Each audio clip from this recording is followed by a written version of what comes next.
Friday, everyone. Friday, June 27th. Clearly where I'm at, it's June 28th because I just looked at the clock like I always do when I do this, and all of a sudden it said Saturday. So Oh my Saturday for gosh. me, Friday for you. Great to have everyone here. So excited to that you're here. Glad we have at least one first timer, which is great. We've got our usual AI assistants showing up, which is great. And let's get going. Jess, how's it going? What's new? Good. And Jessica wants to know, where in the world are you with such a cool background and where it's already Saturday? Holy cow, you guys, I am in Jess knows this, my favorite part of the world, which is Asia. And I am on an island called Bintan, Indonesia. Wow. Yeah, which is about a hour and 10-minute ferry ride from Singapore. Nice. Yeah. And the whole fam Um, is together, at least in the same part of the world for at now. least, yeah, at least in the same part of the world. Exactly. Which is great. Amazing. Jess, I have a couple stats for you that I pulled up and I wanted to, and I was just looking for them. Sorry. Very good, very good. But two things I thought I might stump you on. Okay. Okay. It's always my goal because you're always so smart and you were like the smartest kid in school. So it's always my goal to try to figure I out how was smart you I was a pretty I nervous. Indonesia. Mm. Indonesia. Mhm. How many islands? Oh my gosh. I'm Just guess. Just take the a first guess. number that came to my head was 17. Oh man. Do you know how many it is? No. Oh my God. 17,000. Okay, so what qualifies as an island then? That's what? Really? And well, we get to the same thing. What qualifies as a lake? We True. say in Minnesota we have 10,000 lakes, and I think one of those Actually, little puddles, 14,000. Yeah, true. yeah, qualifies as a lake. So 17,000 islands. Wow. And if you had to guess let's say out of 50 countries, where Indonesia is on a population, 1 through 50, just in a range. Actually, 50. I should say 150. Yeah, can't have that much population. What? So it's densely populated islands. Fourth largest population in the world. Fourth most populous country in the world with an estimated population of 285 million people. Wow. And you just told me before in the green room that you love it there because people are so nice and everybody is happy. Nobody complains. Everybody, like, there's a vibe, right? In that part of the world. Yeah, and they love their job. Yeah. Everyone loves their job. They feel like they're happy to have a job. It's kind of funny in a service industry, like Mhm. they actually think that their job is to make people happy. Um, hmm, interesting. And they take it seriously, and you try to give them a tip, and they won't take a tip, and like it's just lots of different feels, but it feels very nice. Aw, well, enjoy. Yeah, thanks. And it's 12:09 a.m. So let's go. So you're literally How 12 is hours different from me. Well, it's noon here. Yeah, It's, exactly. we're Yeah, yeah. Um, it's yes, cold at the Orient. Brian, it is. I love Singapore. That's where I was earlier today. That's where I cut my ferry from. Jess and I were in Singapore. When was that? Earlier this year? Summer already. Last We're summer? like Wow. August, July, Oh August. yes, yes. I've been here a couple times this year. Yes. So how's everyone? Green, yellow, red. Green, great. Yellow, so. Red, not so good. Let's go ahead and get started with that. Jess, you're Mm, looking very summery. Is it warm in Minneapolis? When I left, it was quite warm in it's Minneapolis. it's gray. We've had a couple of rainy days. It was super hot last weekend, like feels like 107 degrees Fahrenheit hot. Uh, and then it got cool and rainy. It's supposed to get nice today. But yeah, I'm just going to pretend it's summer again. I'm Yeah, green, well, I don't see a Christmas tree back there. So, about to go back up, I think. but I Uh, do see is that a guitar I see back there and like a microphone stand or something? that's a You having a lamp. concert? Oh, sorry. Didn't mean lamp. to put, oh, there we Look go. at the Yes, didn't mean to Monstera put down your plant. lamp. I am so proud of that one plant I keep alive. Isn't this weird? I have books under my laptop because I recorded a podcast and they could see too much of my desk. Like the whole perspective changed. What's going on here? Yeah, I exactly. got the That, whole and view. I can see the mirror back there and see the sticks behind there. Nice sticks. See, I Yeah, have all a good. here. So yeah, I'm green also. Well, since I'm on vacation, I'm green. And actually, I shouldn't say vacation. I kind of feel like every day is a vacation. But since I'm in this part of the world, I'm green. So you know, that is kind of weird that I think every day is a vacation. Mm. Is that weird? No, that just means you've designed your life right. If you can, Yeah, maybe. I think we should have an everyday kind of life that you don't have to leave to have peace and happiness. Like you should be able to find that every day, right? Yeah, I really do. You know, and on the flight from Seoul, Korea to Singapore, I was in seat 51J. 51. I think that was the furthest I've ever sat, like the furthest like I was like 51. I didn't even know there were 51 rows on a plane. Um, Wow, that was a so big. yeah, it was a big plane, big 777. And the other thing I just wanted to show you is my Coke Zero that I'm drinking, which I shouldn't be drinking at midnight, but I am. Look at the name. Wow. That's a first name, right? That or a campaign to like put a person's name on every can. Exactly. Exactly. Wow. So very, very personalized. Yeah. I see most people are green here. Even Brian Summers' shoes are green, which is I can't even imagine Brian mowing his own lawn. I don't even know why. It's such a weird thing for me to say, but I can't even imagine Brian mowing his own lawn. Frank, sorry to hear about your funeral. I hope you get to at least see some family or some friends that you haven't seen for a while that can turn it green, even though remembering someone that passed. Yeah. I believe we're on show.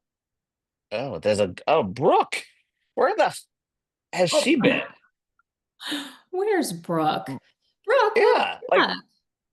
my God, like I haven't seen Brooke for ages. Like I see her on Instagram, and I haven't seen her. But it's so nice to have you back, Brooke. That's gonna be our closing song today.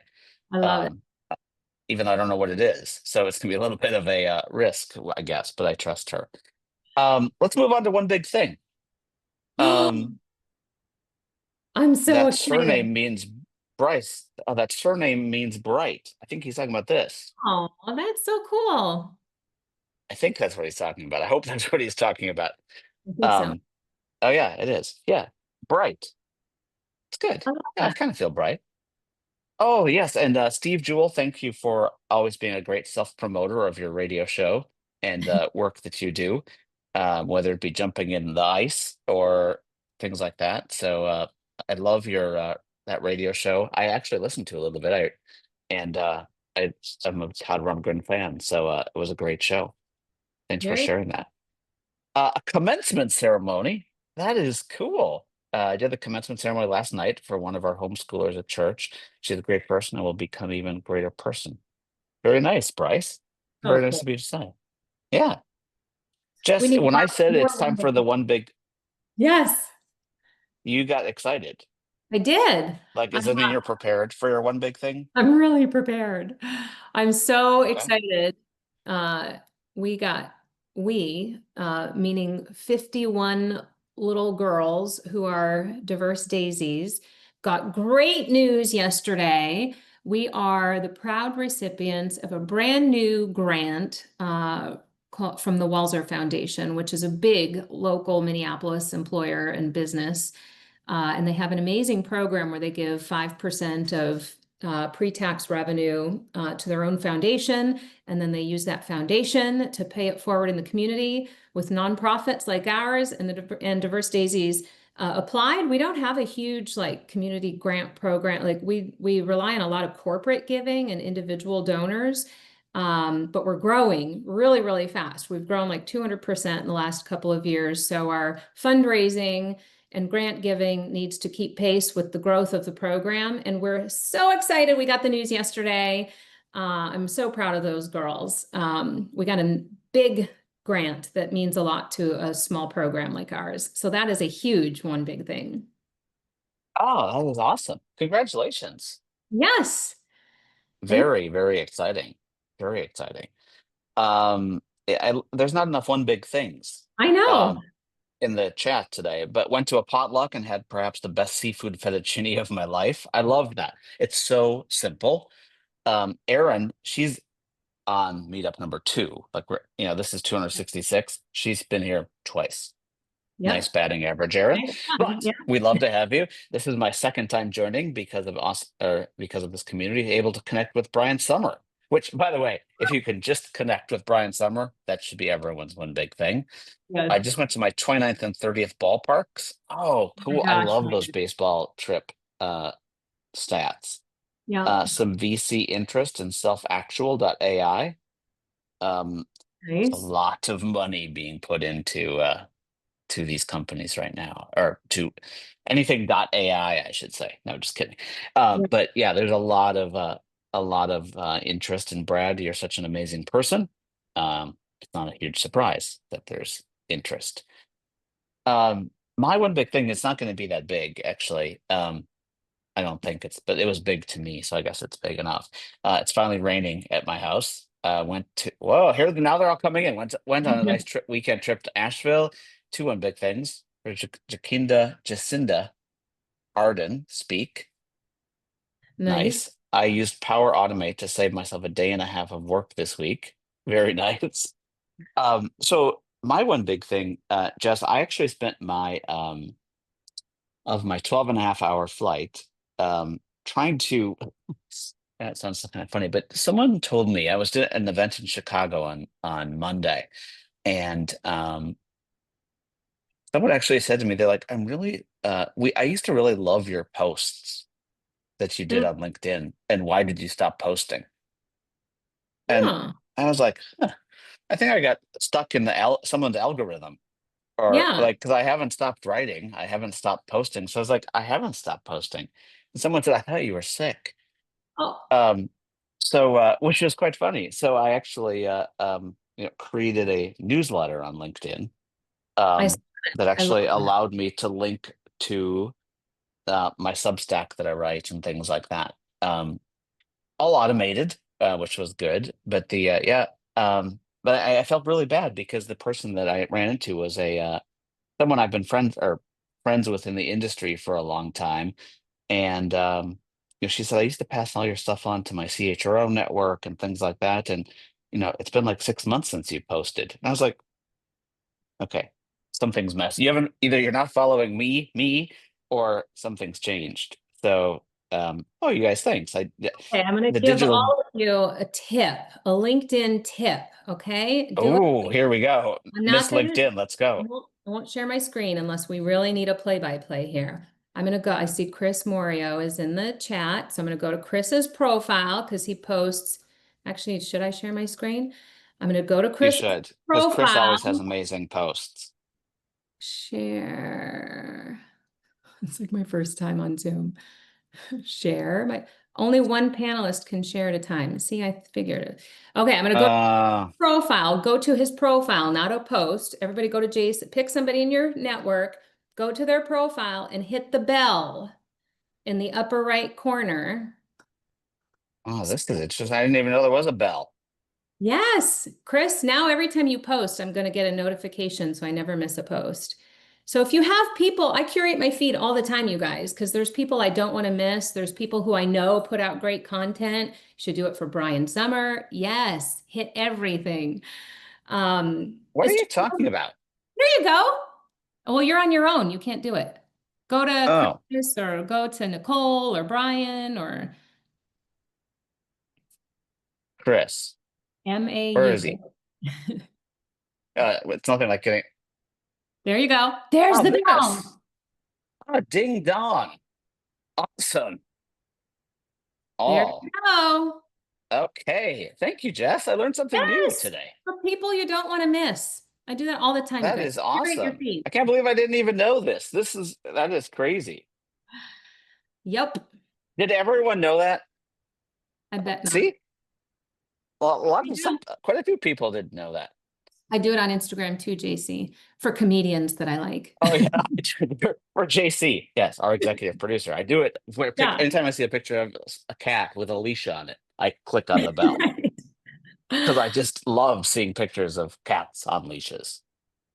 Oh, you Yep. see, a bunch of people learned something new. Hey, I love it. one last big thing, and then we need to get to our guest because we're over Yes. on our time. Well, I'll do Hey, this for uh, Laura. get look at all the people that you just taught a lesson, Jess. Oh my gosh. Now my week is made. Wow, very cool. Hey, guess what I saw today? What? Well, actually, it was yesterday now, but What did Oh, I do know what you saw today. Okay, go ahead and share because everybody will it's smile. it's one of my favorite animals, a monkey. And Two they're monkeys on the side of the road. just running around. Yeah, just running around like having a great time. And like I just love monkeys. I don't know, the cat on the leash thing. We were in the green room playing, and I was like, JC showed a picture of a cat on her shoulder. I said, "Would you rather have a picture of or would you rather have a cat on your shoulder or a monkey on your shoulder?" Like, I want to see in the chat. Like, do you think most people would say, you're not going to hurt my feelings, but would you Yeah, all rather day. have a cat or a monkey? See, it's pretty so far evenly. Wow.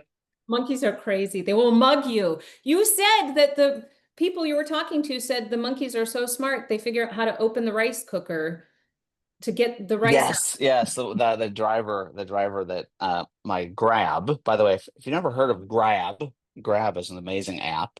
Yeah. You used it, Jess, when you were Yeah, here. I don't remember where. The nice thing Grab about something Grab or is that someone. it's kind of like what?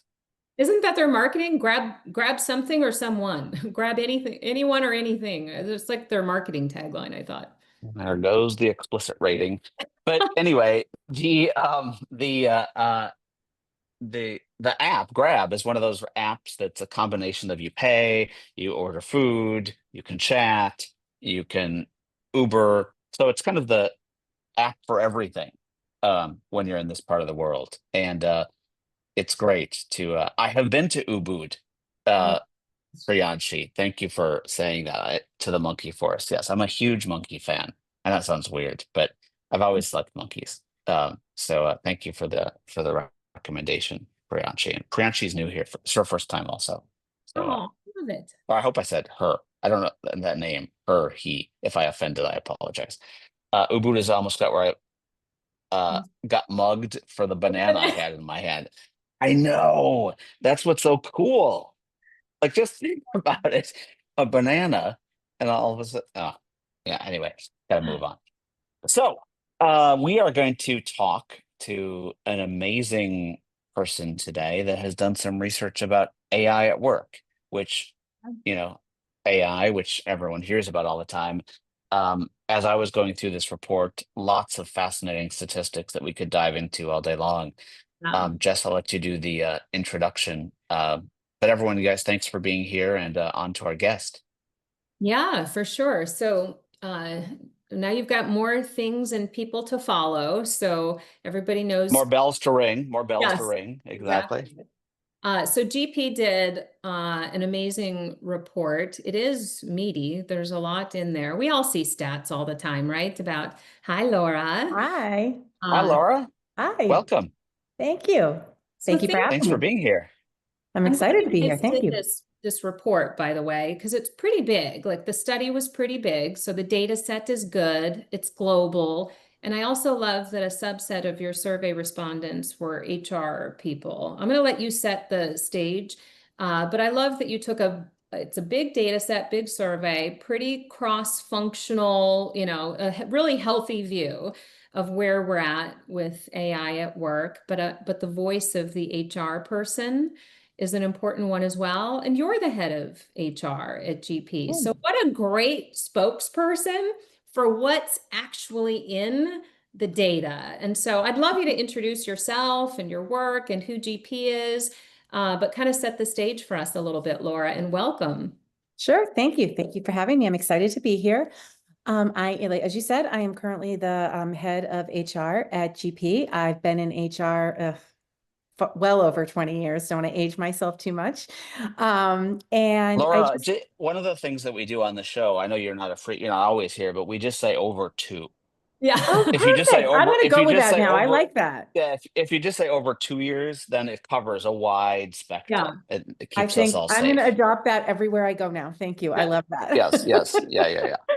But yeah, I started actually in compensation, which is an unusual way to start to wind up being a head of HR, but I've just worked at some great companies and had great opportunities to expand my horizons all the time, and I took the opportunity to do so. I'm really passionate about people being able to bring their authentic selves to work, organizations really enabling people to be their best selves inside and outside of work, and really normalizing the value of work everywhere. And that's one thing I love about GP. That's what GP really does. We help companies hire anywhere in the world. We're the recognized leader in global employment. We basically invented and founded the EOR industry. And we really enable companies to manage their teams quickly and compliantly across, I think we're in over 180 countries now. And over the past year or so, we have integrated AI across all of our global employment products. And we have a new one that we've created that called GPGIA. And it is really just like having an AI HR agent in your pocket to really help you with compliance and payroll and all those decisions and all that stuff that is always so complicated and that changes on a regular basis with laws and things getting updated. Just having all of that information right at your fingertips and being able to trust that it's backed by over a decade of knowledge from GP's in-house experts and our vast legal department and HR departments. So it's really a great product. Laura, Mm. you said so much in your introduction there that maybe it's because it's past midnight for me that there were like three things that I wanted to stop you on, but you were just on a roll, so I couldn't even stop you. But I think that EOR or Oh, I EOR love that. uh, Yeah. is a term not everyone's familiar with. Yes. True. Um, so would you mind just taking when you said EOR, would you mind just to take well, two things. First of all, would you take a second to explain it? And then the second thing I just wanted to share with you is that I actually talked about having HR in your pocket. Mm. And someone said the last thing I ever want is HR in my pocket. But it was That's funny that fair. you said it because it's a common. We always Yeah. say it. Wouldn't it be great if I could just have an HR person in my pocket? And then all of a sudden Mm, someone goes, "No, probably not." yeah, that's But fair. go explain I get that. EOR because I think it's a really fascinating concept. And I think it's going to be a bigger concept going forward in the world of gig work and globalization and things like that. Oh, definitely. And I think you're right. A lot of people don't even know it exists. EOR is employer of record. And to your point about people not knowing about it, I've been in past roles where once I started working at GP and learned about this, I was like, God, I wish I knew that this existed because I really could have used it. So if you're a company and you want to hire in another country and you don't have an entity, you find your talent and you hire them through us. We hire them. So they're on paper the employee of GP, but they're the employee of the customer. So we do the paperwork, we do the onboarding, we handle the payroll, the taxes, the benefits, the compliance, we handle all of that. And you focus on, having that employee be a part of your culture, a part of your company, a part of your ways of working, and enables you to find talent anywhere you want to. Whether you need to have boots on the ground in a specific location from a sales standpoint, or you just know there's a huge talent pool for a specific skill in another country.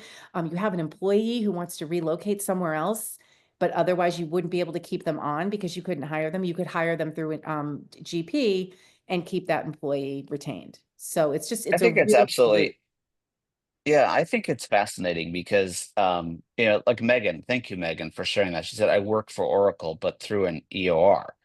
Mhm, And I, I love just how she stated that I work for Oracle. mhm, Like she's not saying she works for the EOR. She's right. saying she works for Oracle. And I hope that it feels like she works for Oracle and not for that EOR. And so many times people will I love Priyanchi's comment. How do you I handle always love that compensation question. and benefits globally? But so many times people will say, we need to do global payroll. I need to find a global payroll provider. And I'm like, why? And they're like, well, we have two employees in, let me just use Indonesia. So we need to find someone that does payroll in Indonesia. And it's such a hard slog if you're going to find someone for every country where you're going to have employees today versus working with an organization like Mhm. yours that can be that EOR organization. Mhm. Yeah, it makes a big difference. And to answer that question that was in the chat, yes, the benefits are all through GP. We handle paying them, compensation. That decision is with the customer company to determine the compensation, but we certainly can give a little bit of advice on directionally where to go with compensation. So yes, healthcare, pension, anything like that, that all gets taken care of through GP. And that Laura, also would enables you to this provide better benefits in a lot of situations. Hmm. Yeah, I was gonna say, sorry, Jess, just one quick thing. I was gonna say, is this like PEO goes global or goes outside the US? It's Because we similar. have Yes. so Yes, okay. exactly. It's in Because the I mean, same it's like a cousin. okay, A yeah, because I mean, PEO. we Yeah. a lot of people are used to PEOs. Yeah. I don't, I, I've lost track of who the PEOs are. Insperity, I know, was one out there. Trinet was one. But they oftentimes struggle with the global piece of it outside the United Exactly. States, and that's where the employer of record model comes into play, right? Mhm. I mean, or Yes. close. Yes, very exactly. That's exactly right. So it's yeah, a lot of them do partner with GP, actually. That's Hope. That's great. Yes. I love Hope as a person, so it's just to see her name here is really, really cool. Jess, I interrupted you. I apologize. No, I love that we're pausing on this description of EOR. We learned the LinkedIn bell and we learned EOR. VOR. Yay. I have covered this topic myself because people want to talk about unlocking borderless talent. And honestly, there are a lot of barriers to truly accessing and then activating talent anywhere in the world. And the fact that this is a solution for that is really, really important for people to understand. Otherwise, people won't. They just won't consider talent that's too difficult to get to and hire properly, or they will and they'll screw it up. It'll be too hard. It'll be Right. harder than it needs to be. Or the compliance stuff it's a big headache to manage. So I love that firms like yours solve for that, but we digress. So the report, will you set it up a little bit? Why did you undertake the study in the first place? What were you hoping Hold on to? a second. Yeah, Brad, not everything's about AI. Can we I just talk know. like Norm Brad? I know he's just kidding. This But is. yeah, sorry, on to AI. Laura, go ahead.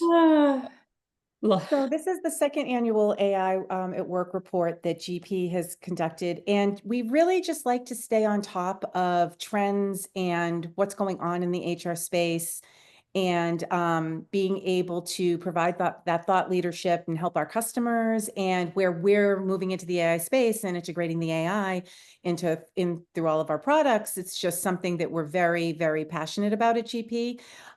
So undertook this report and got some really great insights. As you mentioned, it's a number of executives and HR executives as well. So there's a really good blend of participation in it. And it's funny, I went in reading through it and seeing how conflicted Mm, people are. It's when you just talk to people. This report pretty much showed the same thing.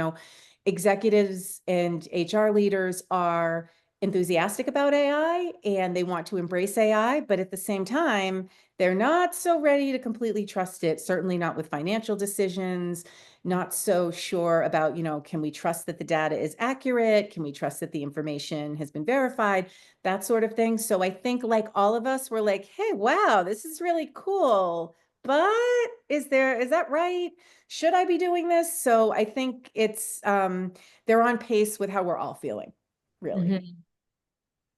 There So are so many fascinating statistics that I want to get into, but Jess, I don't know if you have one. I keep talking, so I don't know if you have one that you want to No, start with.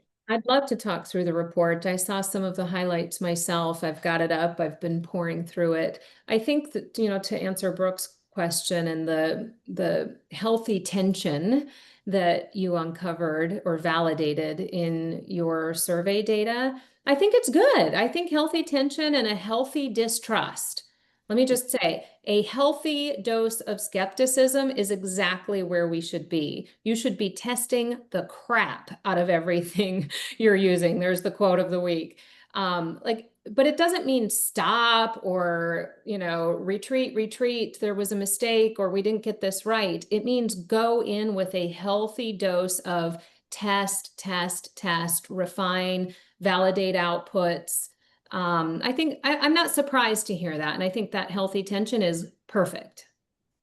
And I think it's helping to put an emphasis on critical thinking, which I think can fall by the wayside and has fallen by the wayside very much. So much about how you use AI, both personally and in your work life, you need to apply that critical thinking and that healthy skepticism, and not just go right into it, no holds barred, thinking everything is accurate and that I can put all this information in there and it's safe.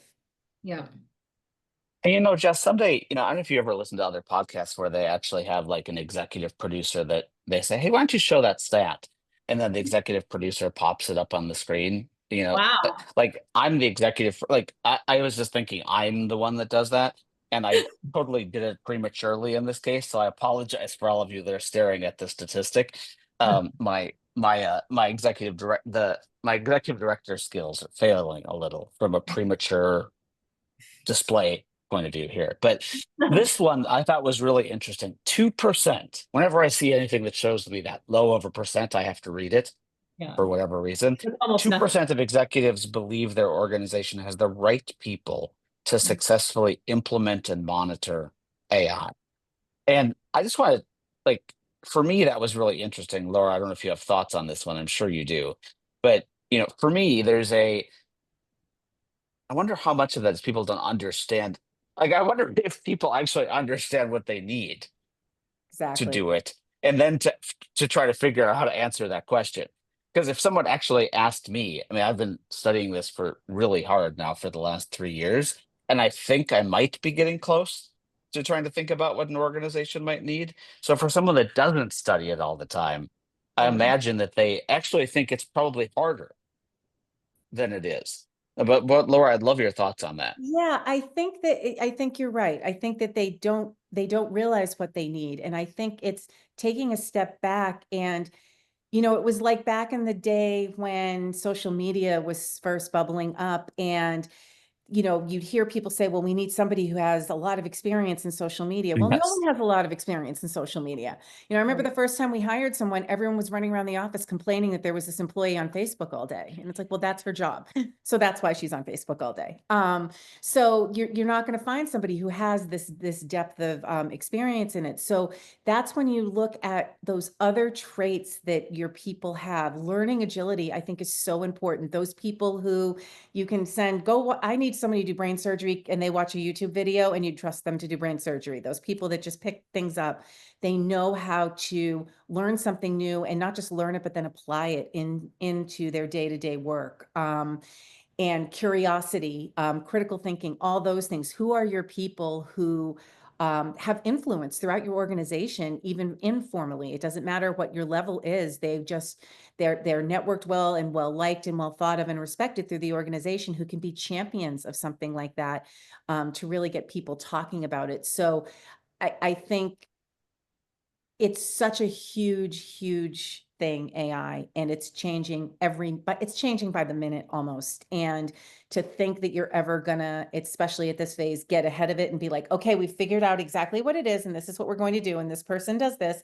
and this person's going to do that, and this is how we're going to use it. You can't do that. You've got to be paying attention to it all the time and be able to evolve. So you need people who are able to work that way. Yeah, one of the things I think that's really interesting also from a finding standpoint in the study, and I'm fascinated by this one just because, well, I'm fascinated by what people think about technology, is this concept of chatbot versus Gen AI assistant. Mm. And I mean, we've all seen, but it's so crazy. Like you watch people walking through the airports talking to Siri, and like please tell me the temperature in Celsius. And I'm like, oh my God, why are you talking so slow? Like, I literally saw a bunch of people get off the plane from Minnesota in Seoul, Korea, doing that when the pilot said what the temperature was. Um, and I think this concept of chatbot versus what Gen AI assistants are is really important for people to understand. I put a link in the chat to a Substack that I wrote probably about a month ago now, which was, I'd rather talk to a human. Why is that? But in this particular conversation, Laura, I'd love to hear how you're using generative AI in this conversational way. And then if you think about like the services that GP offers, which are, this massive global support structure, does everyone need, do I have to have an agent or an AI bot to talk to every client, every company or every country that I have employees in? Are you bringing that all together? If I already have an AI bot, could I talk to your AI bot? Like when you envision how this all comes together to make it frictionless for an employee, how does that feel? So I think the way we built it into the existing products that we have with EOR is very much guided assistance, as you're working, as you're inputting your professional, you're going into the platform to work on something related to your EOR employee. It knows what you're doing and it comes in there and it gives you advice and says you might want to think about this. Don't forget to do that. Can pull up examples of forms, things like that. So it's very much just a natural part of it. You're not having to specifically go out and ask. Whereas Gia is more of that, oh, I have a question about this, or I need to create this document, or I need something like that, where you would then go to it and work with it independently. I think, to that point and what we were talking about earlier when you asked if Jess had done a Google search, what we're finding is people still are working with AI and their prompts like their Google searches. And Mm. so we're spending a lot of time with doing employee office hours and really doing some enablement work to really help employees understand, how do you prompt AI in the right way to get the most out of AI? And that's been really eye-opening for a lot of people, because everyone really was just like going in just like they did to Google, and you can't really tap into what AI can give you until you can really understand how to prompt it well. That's so true. I saw a post. I can't remember who posted it. I'm sorry, but there were comments on it that felt a little like divided. And it was the idea that somebody put time on her calendar with her AI, just like she puts one-on-one time with her employees, and that time is reserved to interact and train and learn each other and query and and the comments were divided because stop treating AI like people. It's not a human, it's not a relationship. They don't belong on your org chart. That was one side. And the other side was, but it is a model to be trained. And unless you're reserving time to do that every day, it's not going to get better for you. It's not going to understand you better. And it's like self-development time. You're training yourself, you're teaching, you're building, you're using the tool better every day. I thought it was interesting. But to your point, it's different than a chatbot, which is heavily scripted. It reaches an endpoint. It can't access what it needs, so it fails. Like there's a failure point with a chatbot, where a model, especially a RAG model, can be trained differently to act in context, or to look for relevance, or to have some autonomy, which is a way different methodology to train and to design and to manage the outputs and give it an outcome. Mhm. I think Jess, from I that, the don't know if you mix know in the this, but comments that you mentioned, I think there's still a lot of fear. People are afraid of it. And so, oh, don't put it on the org chart, and don't treat it like a person. I think that comes from a place of fear. And that's going to be one of the biggest challenges I think organizations and people have to move through. Mhm. Jess, I don't know if you know this, but we're not allowed to use acronyms on this. So without explaining them, you Okay, used RAG. you'll do a better job with RAG than I will. No, no, no, no. You throw it out. You got to say, hey, go ahead. I bet Bob would come on and do it. Retrieval. Actually, I always tell people if you don't know what something is, ask your AI to teach you about AI. Retrieval augmented generation is just a different kind of methodology where the model can be trained to look for, see, I'm going to fail here, Jason, to look for parallel or like ancillary or closely related content. Yes, Can't find exactly what it's looking for. yes. It'll look for a nearby and it will tell you how it arrived at that. So it's more contextual. It's got more, am I doing a decent job? Yes, it's exactly why I wrote this piece I wrote yesterday about data that some people had a chance to see on my Substack or LinkedIn, is that we need to know Yes. where our data is, just have a good understanding of where our data is, so at least we can point it in the approximate lake or spot where Yes. it goes, so that it can make those contexts and it can learn from it. And Yeah. Tom, thank you for putting the correct link. There was some confusion Ah, about the 2024 versus 2025 report. The report I was showing was the 2024 report. So I ah, apologize for that. Once again, this is why I shouldn't be the executive director showing images of screens while I'm trying to play Smash Mouth at the same time. But anyway, all good. Hey, Laura, another question I had for you is when you think about as an HR leader. So I don't know if you caught the early part of the show, but I was with 50 CHROs in Chicago earlier this week.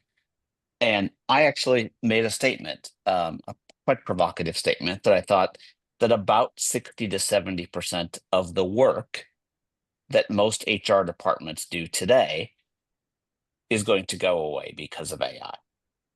mm, And Laura, I want to tie it back to something you said when you said that you were in HR for more than 2 years. And when you described it, you didn't talk about any of the transactional work mm, or the work. When you said why you do it, you called out really, really like the reasons why someone would go into HR, not mhm. the work that bogs a lot of HR people down so they can't do the things that you talked about. So I'd love to get your take on that, just where you think, let's say 3 years, how much do you think HR is going to change so you can actually do the things that you talked about when you talked about being in HR instead of what most HR people have to do today? I don't know if that question makes sense. Sorry, Makes I didn't perfect spit sense. it out No. very fast, It but makes perfect sense. And I think it also it crosses over into all that talk about there won't be any entry level jobs anymore because all of that work will go away. And I think, there's technology's constantly been evolving and we always evolve with it eventually and roles change. People start to work in different ways. New jobs are created. And I think it goes back to agility and curiosity. I do think that it is going to free up a lot of time from all of that transactional work is really going to be able to be taken off of HR's plate. Around compliance, paperwork, just all of it. HRIS systems, the strong ones with really embedding more AI into them. It's really going to help a lot with that. And at the end of the day, people are messy and it will give HR professionals, if they can be agile, because a lot of times you can see people can get very married to their paperwork or very married to their processes. And they find their value is the process they created or their system is their identity. And those people probably are going to have an issue. It's a let go or be dragged situation. You have to understand that learning how to do it a different way and giving up the old way is the way to stay relevant, is the way to continue to add value versus clinging on to that thing.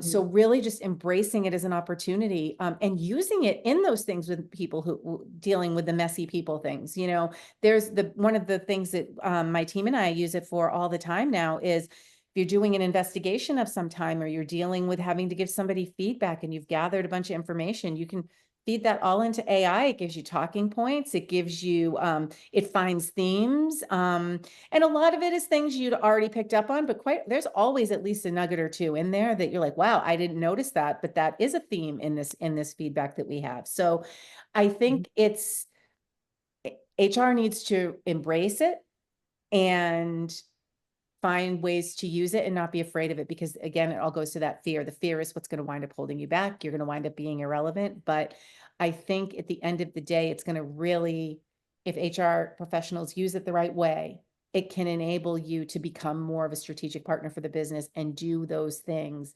that we want to be doing in HR. I know And some Laura, people who there's created personas for their CEO and their CFO, so they know how to better present to them the people Love related that. things. Yeah. and Laura, whenever we bring this up, I kind of do it on purpose because it touches a nerve. Sure. Like when you say HR is going away, and I just touched a nerve with Leo, where he's, I believe HR's role will be much more important to their organizations. So when I say HR is going away, and by the way, I'm not fully convinced, as someone who's been doing this for more than 2 years themselves, that we don't actually need to change the name of HR in order to get the brand Yeah. stigma away from us Well, what's going to as go away is being. personnel. Remember everything it used to be called personnel Yeah, but and we then got it rid of moved to that a long HR? time. Yeah, Personnel is but what's going away. And Yeah, but it's, Laura, we got rid of that a long time ago.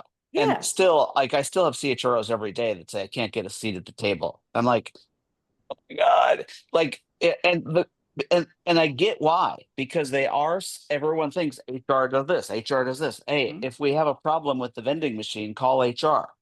mhm. Because that's what the people function is supposed to be doing. And I think that if we're really going to get to the types of things that Leo's talking about, oh, Brad stole my word that, I always, the phrase that someone taught me once was, how do we think about RH, resources for humans, and Mm. HR, humans as resources? I think it's a really interesting discussion. And then, when you start to look at some of these new models where HR and IT coming together and just calling it resources, whether it's human resources or machine resources, I'm just going to focus on having the resources I need to accomplish an outcome.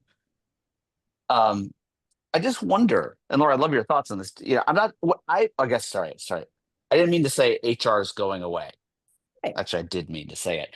But I mean the I function know what you needs meant. to change drastically and should change drastically. Back to the let go or be dragged. And in your thoughts, do you think it needs a rebrand?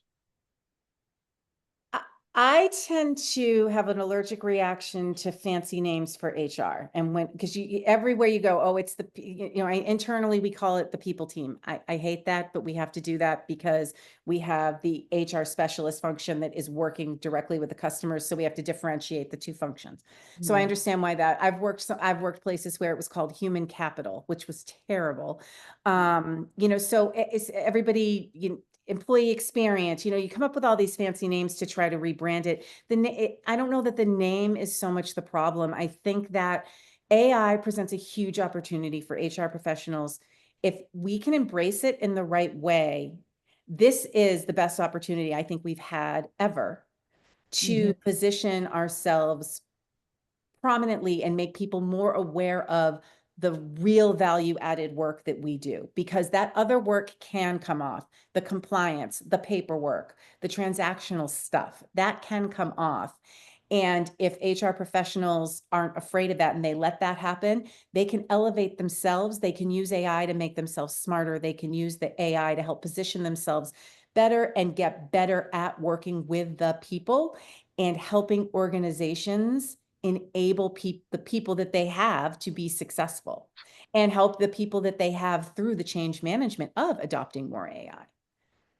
Yeah, Laura, I hear you. We may agree to disagree on this one. But I agree with the fancy names part also. I've just seen so much stigma with HR, There's so much stigma. and there's so much stigma to HR as being the police, not here to help, just here to monitor. They require me to get this paperwork in, and then, nothing against my like colleagues at SHRM, but then SHRM puts up their keynote address this year and has Joe Biden as their speaker. Sorry to make that statement, but is Joe Biden I love Laura's giggle.